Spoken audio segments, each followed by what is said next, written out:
Kenny Rosenblatt from Arcadium Games.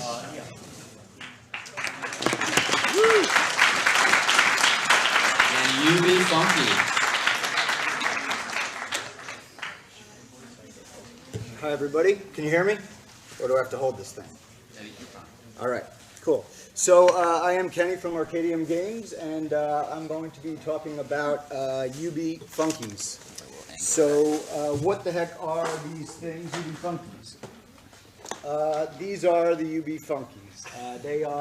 This is a starter kit that you're going to buy in retail that is a collectible toy that you use a USB to connect to your computer and enter into a virtual world. So during my presentation, we're actually going to play a game, so somebody in this audience, or two people in this audience, will win a set of UB Funkeys. So here's the rules.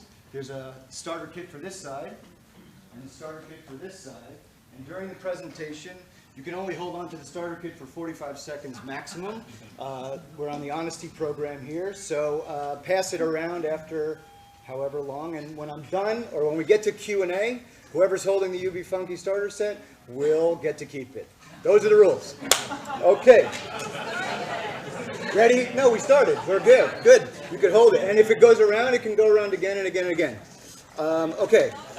So, Arcadium Games is the game developer behind UB Funkeys. We were approached by a company called Radica Games about a year ago, and they said, hey, can you make some Flash games for me? And we're like, yeah, sure, let's talk about it.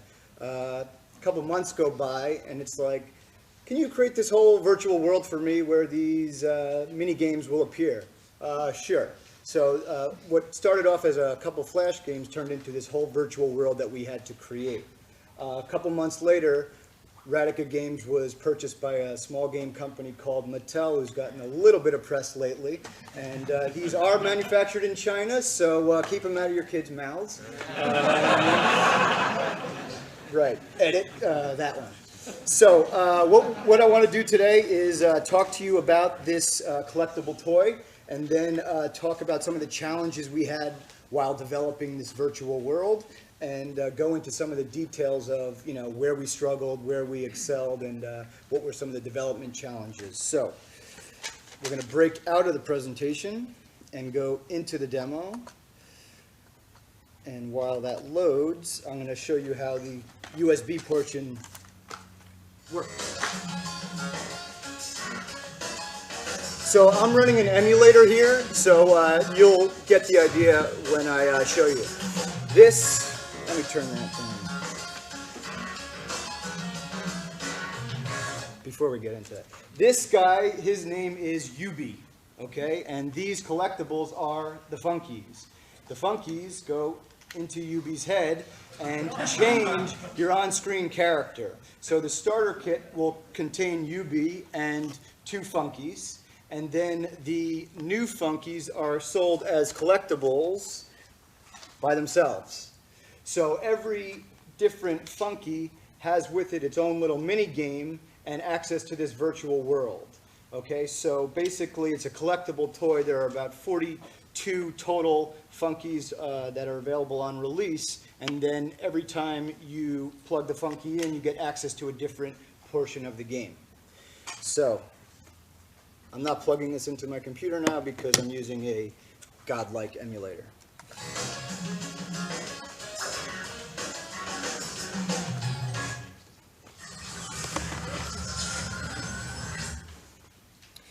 And we'll talk about why this loading screen takes so long when we get into the development challenges. But basically, the whole game was built in Flash, and then we have a Delphi wrapper around it. So here you are in this virtual world, and you're walking around this virtual world. The whole point of this virtual world is to collect coins, which you can see my outstanding balance up there in the top right. So you essentially walk around this virtual world, find places to go, and then play games, and how well you do in the games will determine how many coins you've earned to up your balance. So here I am as UB walking around.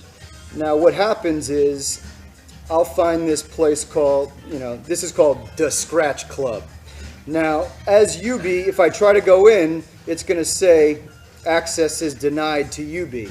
So how do I get into the Scratch Club? Well, you see these two big, strong bouncer type guys? They represent the type of funky you have to have connected to enter into the club. So basically what a user would do is pop in the Scratch funky, and their on-screen character would become Scratch to get into the club. So let me just show you how that works with my godlike emulator. So I clicked Scratch, and now my UB has become Scratch. So when I go into the Scratch Club, it should let me in this time. Every funky has with it a game and a mart associated. So there are 16 mini games in total for the first release. When you go onto that little portal thing, it will launch the game. This is a very Dance Dance Revolution style game, which this soundtrack lasts too long that I won't play the whole thing. But basically, at the end of that game, I will have gotten a certain number of coins that, based on how well I did.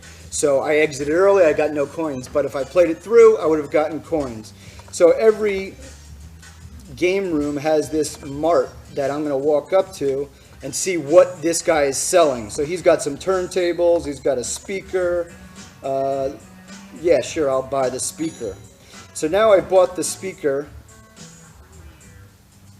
And what the heck's the purpose of buying these things? Well, we put in this whole crib system where you can go home and decorate your crib. I spent about 5 minutes putting my crib, okay, more than 5 minutes. I particularly like the flaming toilet bowls. Basically, this crib system allows you to really make this experience your own. So, in the crib system, we have different paints, so I can, paint the floor or the walls. There's like over 1,500 items that we had to create. So if I want to put down this, table, I can. If I want some special, I don't know if that's going to work. I got to throw my dinosaur away and then put down this mat. Yay! So you can customize everything from the wall hangings to the trim in the crib.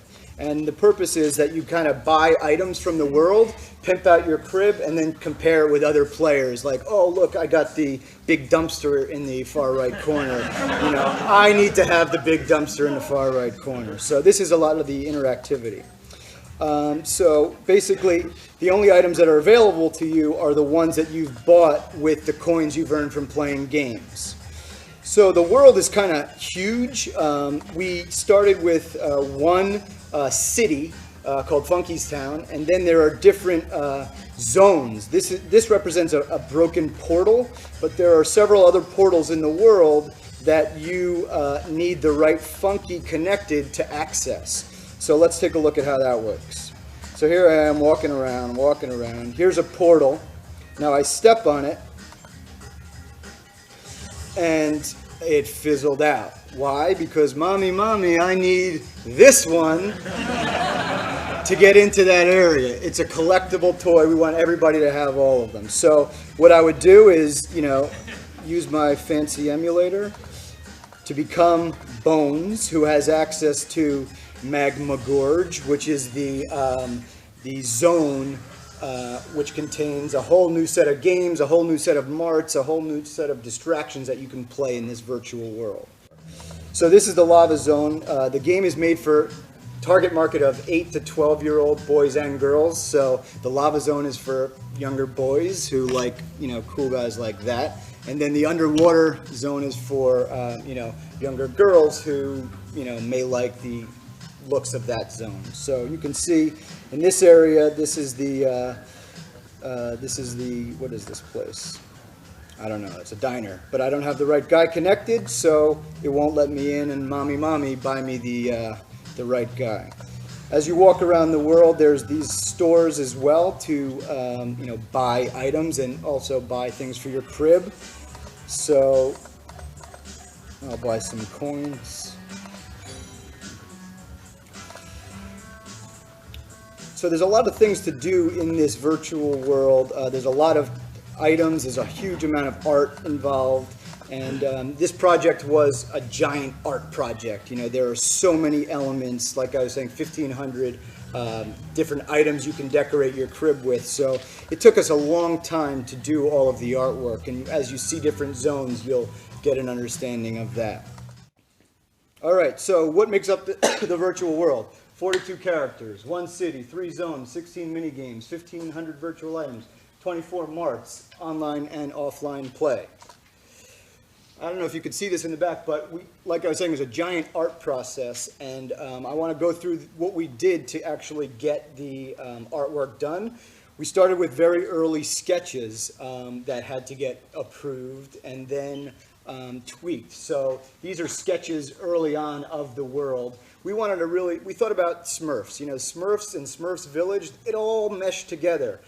So we wanted to make sure Funkeys Town actually, every aspect of it was very consistent with the characters.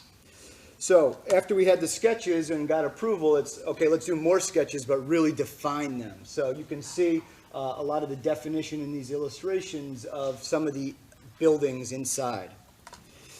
So after we got approval, we would then add some color to these illustrations, bring it to some life.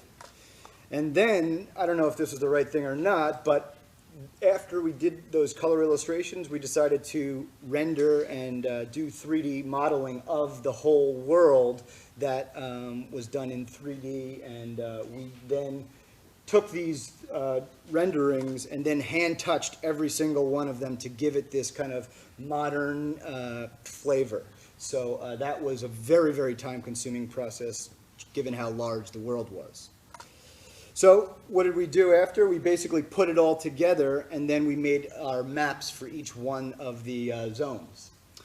That's the example of the city. Here is the example of the lava zone.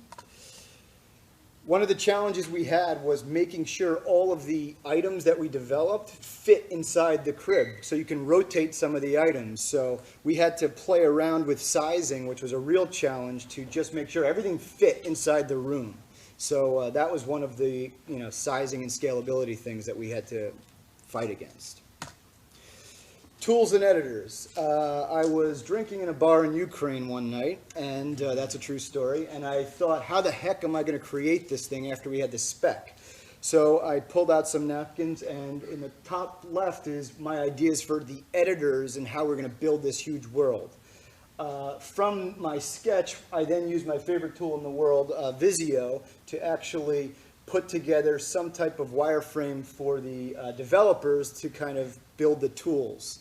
And then this last image on the right is actually the end result editor that we've built for the game to allow us to add new zones very, very easily. So the initial editor building process took a while, but now we can bang things out very, very quick.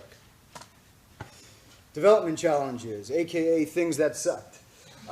Project management. This is such a big project that just keeping on schedule with all of the things, the art, the sound, the programming, the games, was a very, very challenging aspect of it. Fortunately, my wife was the project manager, and she's a genius, and she got us out the door on time, so that's great. Schedule and shipping dates. We've been used to, if it's a couple days late, it's okay. But when you're dealing with Radica and Mattel, it's like, I have to ship to this, to China on this day, and I have to manufacture on this day, and if you miss it, I'm going to crush your head. So those things looming over us were very, very challenging, The next challenge was, we call it the game matrix. Because we had 16 games for launch, we needed to make sure that the balance between all of the games was equivalent in terms of making sure you earn the same amount of coins if you played really well in one game versus another. Collision detection and walking in front and behind things. This was a very, very big challenge, one that we still haven't, figured out. So we launched without collision detection in terms of the kind of the bots in the world talking to your character, so you actually just walk right through other people. Kind of sucks, but it's one of the things that we had to cut out. We had huge memory issues because we built the world in Flash. We didn't think that the performance was very good, as we were developing. So, you know, loading up this entire map in Flash was a very big challenge because we wanted to make sure it was smooth scrolling rather than get to the end of the kind of this display and then a transition to the next part. If we did that, it would have been a lot easier. Working with the hardware team that was located in China was a giant pain in the butt because this was a kind of a unique system, and working with overseas developers is always challenging.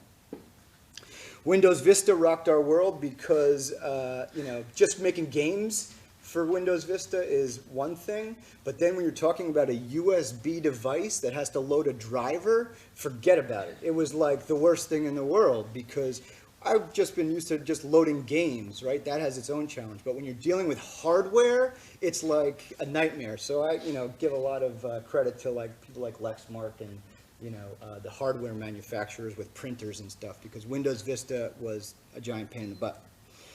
We had to make sure the system was auto-updatable. So, you know, adding new zones, adding new characters, adding new items, it connects to the internet, brings down the latest files.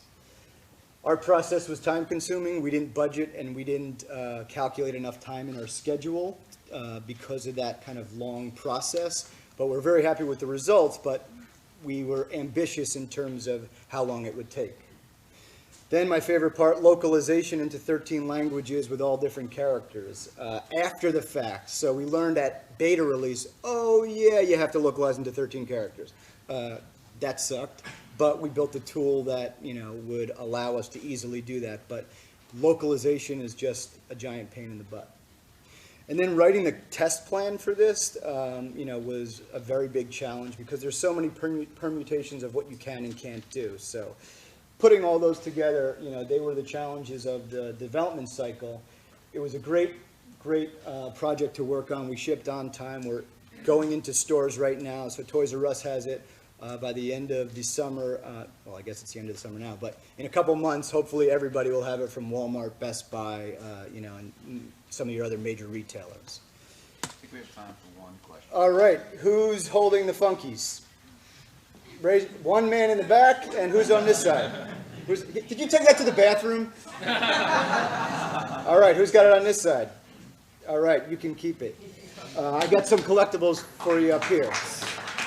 Any questions? We have time for one question. Yes, sir. In terms of creative development, from the initial concept of the Funkeys to each art asset and music, how did that working with both Radic and Mattel, and where did the approvals come from? Right, they gave us a big document of like design in terms of what they were going for, and then we just had to kind of come up with, use that as inspiration, and then show them some concepts. So once we started showing them concepts, they kind of, you know, bought into it, and we had a pretty easy going of acceptance. But essentially, they had final art approval. But they, you know, our concept artists and our art team was really great, as you can see from the stuff there. And we didn't have much kind of pushback on this kind of stinks, and I need you to do a revision. All right. Thank you. See ya.